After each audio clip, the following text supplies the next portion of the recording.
Assalamualaikum warahmatullahi wabarakatuh.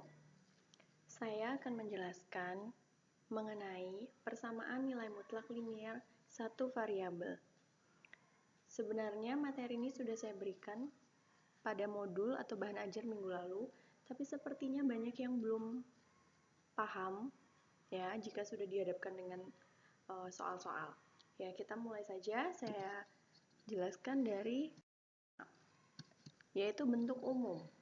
Bentuk umum dari nilai mutlak atau persamaan nilai mutlak linier satu variabel yaitu AX plus B sama dengan C, di mana di sini A, B, dan C itu adalah konstanta, jadi dia berupa angka, bisa angka berapa saja, mulai dari min tak hingga 0 sampai dengan tak hingga. Kemudian ada X, X adalah variabel bebas. Variabel bebas ini juga bisa berupa angka berapa saja, tapi dalam persamaan, X atau variabel bebas inilah yang akan kita tentukan nilainya. Jadi, pada persamaan nilai mutlak ini, nanti yang akan ditanyakan atau yang akan ditentukan adalah penyelesaiannya, yaitu nilai X yang memenuhi persamaan tersebut. Nah, nilai X ini disebut juga sebagai himpunan penyelesaian atau HP karena nilainya bisa saja lebih dari 1. Selanjutnya,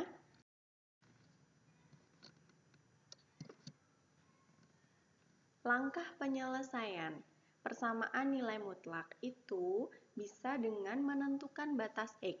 Batas X itu apa? Batas X adalah persamaan atau suatu pernyataan yang berada di dalam tanda nilai mutlak itu kita sama dengankan 0. Itu cara menentukan batas X. Jadi, seperti bentuk umum tadi yaitu nilai mutlak AX plus B sama dengan C, yang ada di dalam tanda nilai mutlak itu AX plus B. Jadi, itulah yang akan kita sama dengankan 0 untuk menentukan batas X. Jadi, ditulis seperti ini. Jadi, ditulis AX plus B sama dengan 0. Dari sini kita bisa memindahkan plus B ke ruas kanan menjadi min B, sehingga persamaannya menjadi AX sama dengan min B. Dan diperoleh X-nya sama dengan min B per A. Nah, X inilah yang dinamakan dengan batas X. Ya, ini adalah batas X. Selanjutnya, batas X ini kita masukkan ke definisi dari nilai mutlak. Ya, dilihat lagi di modul definisi awal. Jadi nilai mutlak AX plus B itu akan sama dengan AX plus B jika X-nya lebih dari sama dengan min B per A atau lebih dari sama dengan batasnya ini. Di sini X-nya min B per A, jadi kita taruh di sebelah sini, sama persis. Kemudian nilai mutlak AX plus B sama dengan juga min AX plus B jika X-nya kurang dari negatif B per A. Perhatikan ya, di sini ada dua pernyataan, yang atas dan yang bawah. Yang atas ini semuanya positif. Kalau semuanya positif, pasangannya adalah X-nya lebih dari sama dengan. Ya, kalau yang bawah, pernyataannya masih sama. Lihat, di dalam nilai mutlak ini AX plus B, di dalam kurung ini pun AX plus B. Tinggal kita kurung dan beri tanda negatif. Jangan dirubah lagi angkanya, biarkan dulu seperti ini. Nah, negatif ini pasangannya jika X-nya kurang dari batas X-nya atau di sini min B per A. Seperti itu. Nah, dari definisi ini kita bisa menentukan nilai X sebagai penyelesaian. Ya, sekarang kita menentukan X sebagai penyelesaian, bukan lagi batas X. Ini sudah kita X-nya yang ini sudah kita ganti menjadi min B per A, sudah kita letakkan di sini. Sekarang kita ingin menentukan X sebagai penyelesaian. Kita bekerja di dua persamaan, yaitu persamaan yang atas dan yang bawah. Yang pertama, untuk X lebih dari sama dengan min B per A, kita bekerja di sini. Untuk X lebih dari sama dengan min B per A, maka persamaannya yang ini, AX plus B. sama dengan C. C-nya dari mana? C-nya dari bentuk umum yang awal, dia sama dengan C kan yang di awal, maka di sini sama dengan C. Jangan lagi 0, karena kita sudah tidak mencari batas X. Perhatikan. Kemudian yang kita bekerja untuk X kurang dari min B per A. Ini dia. Nah, karena kita bekerja di sini, maka persamaan yang digunakan adalah yang sebelah sini, yang ada tanda negatifnya. Maka ditulis menjadi negatif dalam kurung AX plus B sama dengan C. Ini. Nah, selanjutnya, selain dengan langkah penyelesaian seperti ini, persamaan nilai mutlak dapat juga diselesaikan dengan mengikuti aturan-aturan persamaan nilai mutlak. Di sini aturannya ada 4. Ya, aturan-aturan ini dapat digunakan tergantung dari bentuk dan jenis soalnya. Misalnya, aturan pertama, bentuk soalnya adalah ada satu nilai mutlak di ruas kiri. Salah satunya hanya ada di kiri. Ya, seperti ini, maka dapat diselesaikan dengan cara fx sama dengan p atau fx sama dengan min p. Kemudian yang kedua, ada dua buah pernyataan dalam nilai mutlak yang berada pada dua sisi. Jadi ada di ruas kiri dan ruas kanan. Itu dapat diselesaikan dengan cara seperti ini, fx sama dengan gx atau fx sama dengan min gx. Pada latihan soal yang kemarin, saya sudah melihat sepertinya sudah banyak yang paham ya dengan aturan persamaan nilai mutlak yang pertama dan kedua. Karena memang hanya tinggal menyamadengankan dengan bentuknya ini. Jadi sama dengan P dan min P yang bawah juga sama dengan positif dan negatif. Alternatif lain ini juga dapat digunakan dengan mekuadratkan kedua ruas. Hasilnya seharusnya yang bawah dan yang atas ini hasilnya sama. Nah, sekarang yang agak lebih kompleks dan caranya sedikit panjang itu adalah aturan persamaan nilai mutlak yang ketiga dan yang keempat. Aturan yang ketiga itu jika diketahui ada dua buah nilai mutlak, di sini ada fx dan gx, dan dia dioperasikan, ada penjumlahan, bisa juga nanti pengurangan, seperti itu. Dan di sini sama dengan 0, di sini tidak harus 0, di sini bisa angka berapapun. Sama saja caranya, yang penting kita lihat ternyata ada dua nilai mutlak yang berada pada satu ruas dan dihubungkan oleh tanda penjumlahan pengurangan ya dengan operasi ini. Nah, untuk menentukan solusinya, kita bisa menganalisis setiap interval sesuai dengan definisi nilai mutlak fx dan nilai mutlak gx. Intervalnya bagaimana? Nanti kita bahas di contoh. Oke, selanjutnya untuk aturan persamaan yang keempat. Nah, di sini perhatikan bentuk soal di sini ini khusus ya. Jadi dia ada suatu pernyataan pada nilai mutlak. Nilai mutlaknya ada 2, tapi pernyataan di dalamnya ternyata sama. Di sini ada fx, di sini pun fx. Yang membedakan adalah salah satunya berbentuk kuadrat. Nah, ini kita sudah masuk ke persamaan kuadrat ya, tapi ini kasus khusus. Jadi perhatikan, jadi memang soalnya bentuknya seperti ini, yang di dalam nilai mutlaknya sama, tapi salah satunya dikuadratkan. Ini bisa kita dengan memisalkan si fx ini, nilai mutlak fx ini dengan y. Ya, nanti agar lebih jelasnya kita bisa bahas di soal. Oke, kita soal contoh nomor 3 ya. Oke, contoh nomor 3, soalnya adalah tentukan himpunan penyelesaian dari nilai mutlak X ditambah nilai mutlak X plus 1 sama dengan 2. Perhatikan lagi aturan persamaan nilai mutlak yang ketiga tadi. Perhatikan soalnya. Di sini di soalnya ada dua buah nilai mutlak ya pada satu sisi dan dihubungkan oleh sebuah operasi yaitu penjumlahan. Dan di sini tidak harus 0, di sini bisa angka berapa saja. Di sini adanya angkanya 2. Ya. Kita sudah punya langkah yang akan digunakan untuk menyelesaikan persamaan ini yaitu aturan yang nomor 3. Nah, untuk menentukan langkah selanjutnya yaitu dengan cara menentukan batas X. Ingat, batas X itu apa? Batas X adalah menyamadengankan persamaan yang ada di dalam nilai mutlak dengan 0. Nah, di sini ada dua pernyataan yang berada pada nilai mutlak, yaitu X dan X plus 1. Kita harus mencari masing-masing, jadi kita cari satu-satu. Menentukan batas X untuk nilai mutlak X dulu, ya. Nilai mutlak X, karena di dalam nilai mutlak ini hanya ada X, ini ya, hanya ada X, maka langsung saja X sama dengan 0. Jadi ini adalah batas X yang pertama, X sama dengan 0. Selanjutnya, untuk nilai mutlak X plus 1, karena yang di dalam nilai mutlak adalah X plus 1, maka ini kita sama dengan kan 0, menjadi X plus 1 sama dengan 0. Yang artinya juga sama dengan plus 1 pindah ruas ke kanan jadi min 1, sehingga X-nya menjadi sama dengan min 1. Ini adalah batas X yang kedua. Jadi sekarang kita sudah punya dua batas X, yaitu 0 dan min 1. Dicatat dulu, ya. Dicatat dulu, kita punya dua batas X. Nah, setelah kita mempunyai batas X, kita masukkan ke dalam definisi.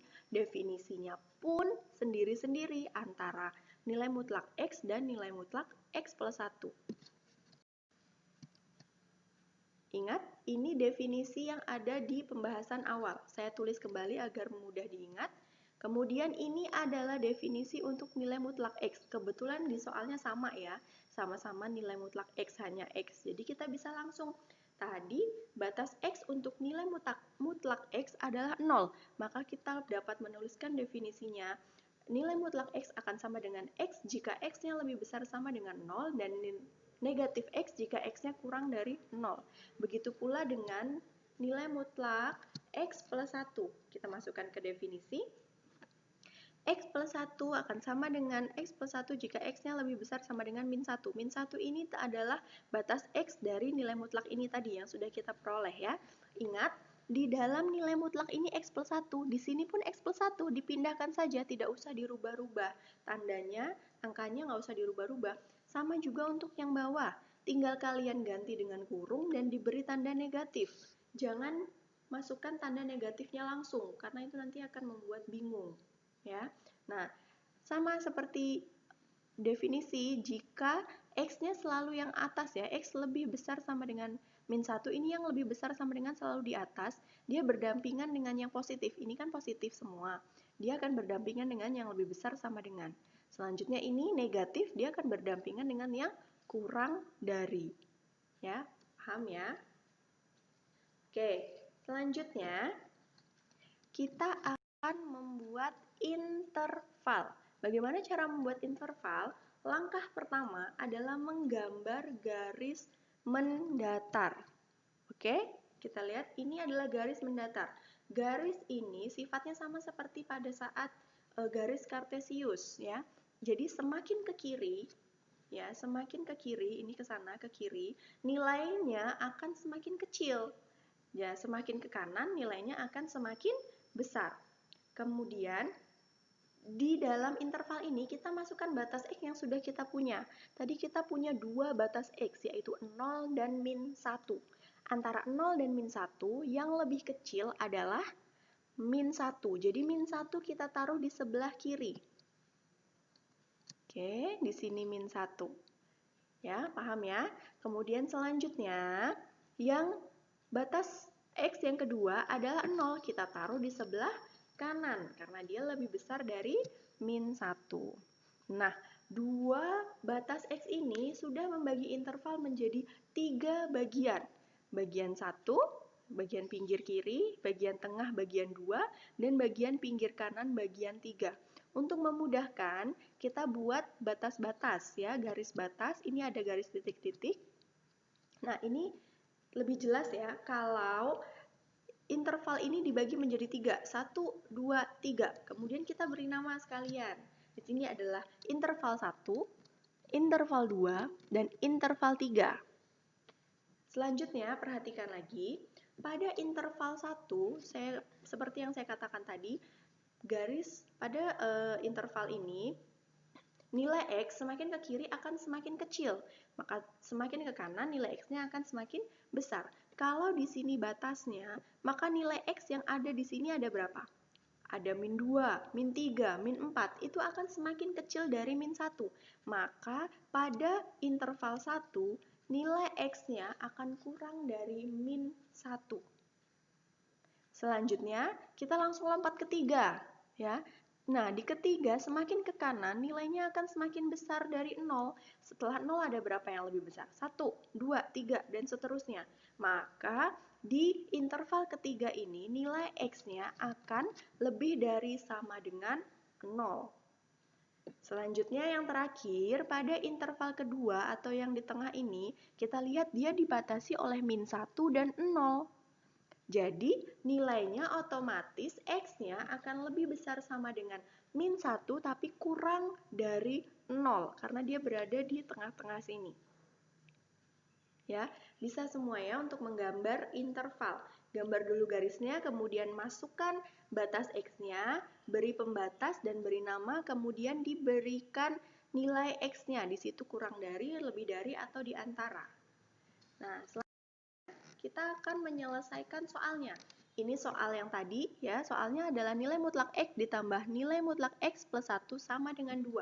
Selanjutnya kita sudah punya definisi untuk nilai mutlak X, kemudian definisi untuk nilai mutlak X plus 1, dan yang terakhir kita sudah punya interval. Ini semua sudah kita tentukan tadi di awal. Dari informasi-informasi ini, kita akan menentukan X sebagai himpunan penyelesaian, sebagai penyelesaian dari soal ini. Ya, perhatikan soalnya. Oke, yang pertama, kita akan bekerja pada interval 1. Interval 1 syaratnya adalah X-nya harus kurang dari min 1. Perhatikan soalnya. Pada soal, yang pertama kali ditulis adalah nilai mutlak X, kemudian ditambah dengan nilai mutlak X plus 1 sama dengan 2. Kita mengikuti soal. Jadi, untuk syarat X kurang dari min 1, kita lihat dulu di nilai mutlak X. Manakah pernyataan atas atau bawah yang memenuhi syarat ini? Syaratnya harus kurang dari min 1. Apakah yang atas? X-nya lebih dari sama dengan 0. Padahal syaratnya kurang dari min 1. Kalau lebih dari sama dengan 0, angkanya berarti berapa? 1, 2, 3. Berarti dia tidak mungkin kurang dari min 1. Sedangkan yang bawah X-nya kurang dari 0. Angkanya berapa? Kurang dari 0. Min 1, min setengah, min 1 per, min 3 per 2, min 2, ya kan? Dan seterusnya. Dia akan selalu turun, sehingga ini juga berlaku untuk X kurang dari min 1. Jadi, yang memenuhi syarat X kurang dari min 1 adalah yang bawah. Jadi, yang kita akan gunakan adalah yang min X. Ya, selanjutnya untuk yang X plus 2 nanti akan dijumlahkan. Di sini X plus 1 maksud saya. Untuk X plus 1 itu juga kita harus memenuhi syarat ini, X kurang dari min 1. Yang mana yang sama? Ternyata yang bawah juga. Jadi yang akan kita gunakan adalah yang negatif ya. Maka ditulis menjadi seperti ini. Nah, tadi kita akan gunakan yang bawah. Min X, kita tulis min X di sini, min X. Kemudian di soal di sini minta dijumlahkan. Kita tulis jumlah. Ya, selanjutnya pada nilai mutlak X plus 1 yang digunakan juga yang negatif. Jadi kita masukkan saja, kita kurung dulu agar plus dan minus ini tidak tabrakan ya. Kita kurung, kemudian kita masukkan. Nah, sama dengan 2. 2 ini dari mana? Dari soal. Ikuti soal ya. Sudah sama seperti soal. Selanjutnya baru kita bisa mengalihkan plus dan min. Plus dan min ketemu, hasilnya apa? Ya, hasilnya negatif. Maka dapat dituliskan menjadi min X plus 1 sama dengan 2. Min X ini kita keluarkan, ya, kita kalikan dengan X plus 1 menjadi min kali X, min X, ya. Min kali plus 1, min 1 sama dengan 2.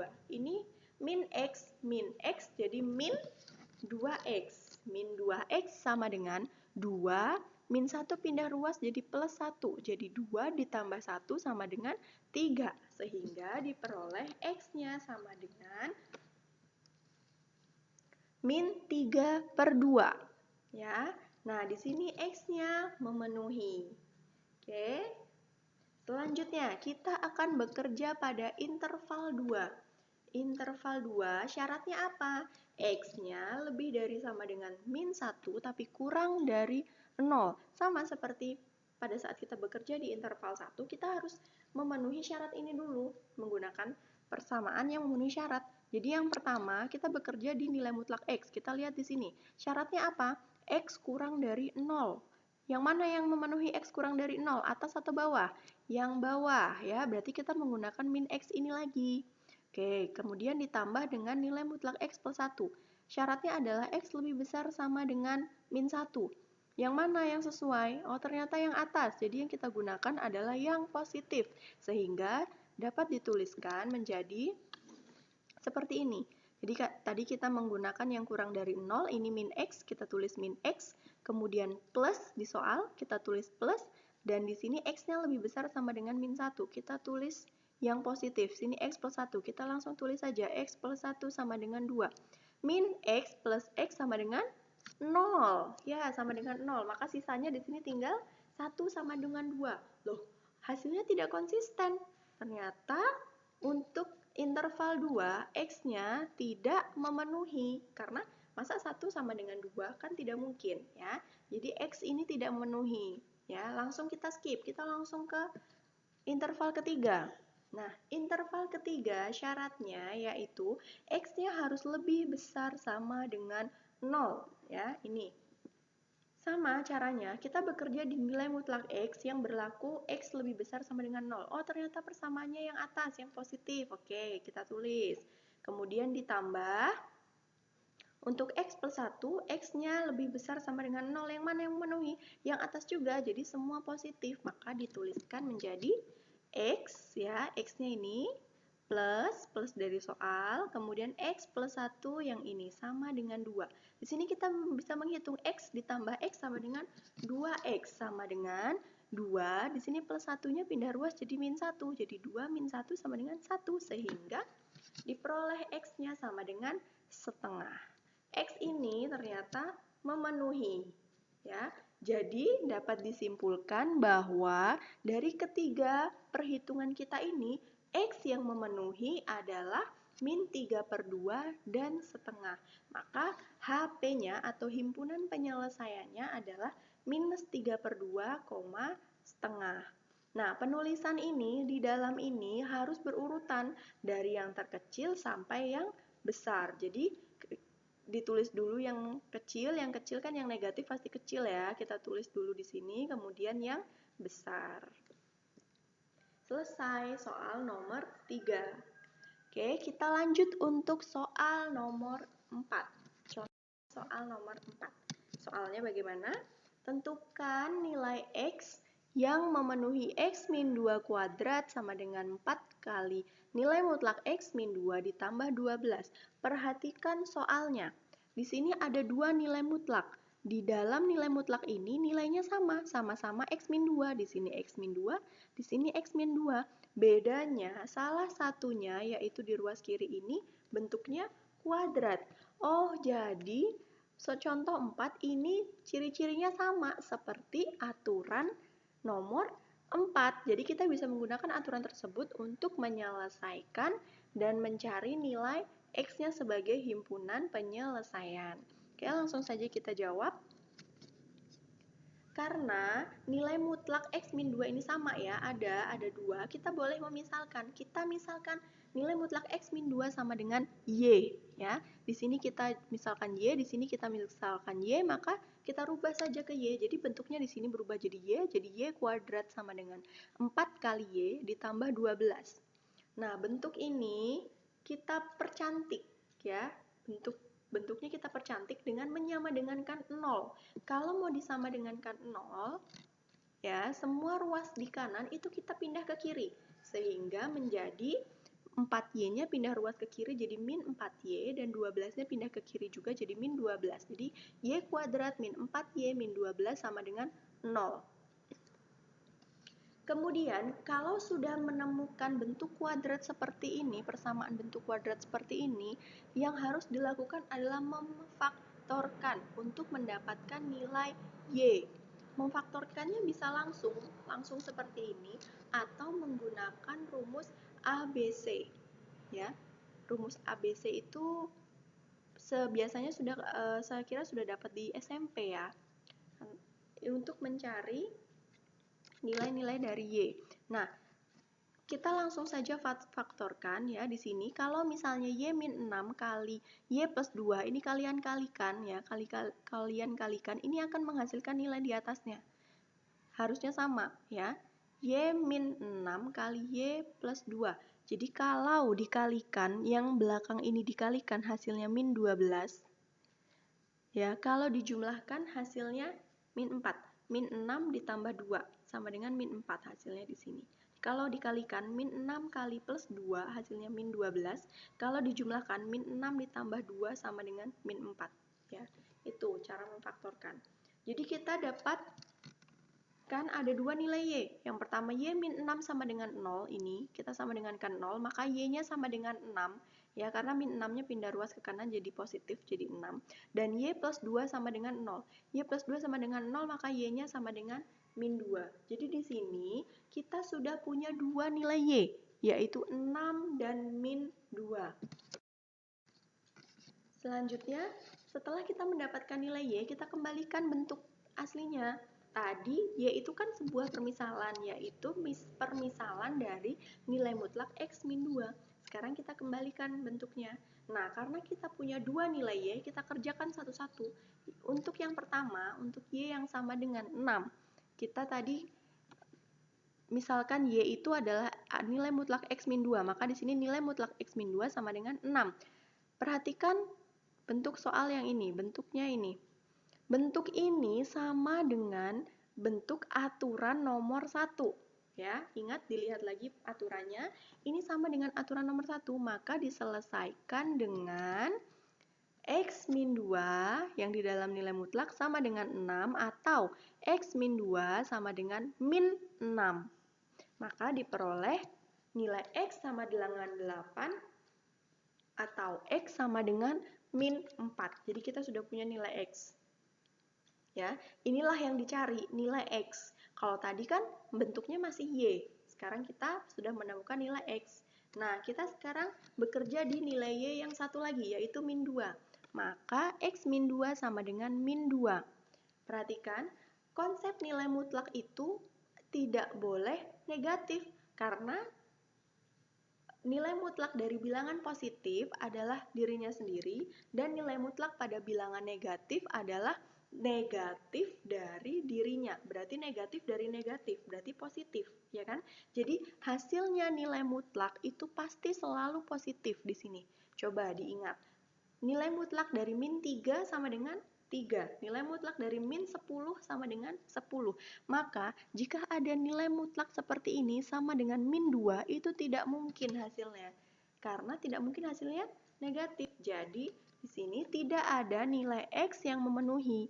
Berapapun diganti nilai X di sini, tidak mungkin nanti hasilnya min 2. Nah, jadi kesimpulannya adalah himpunan penyelesaiannya di sini ada 2, yaitu min 4 dan 8.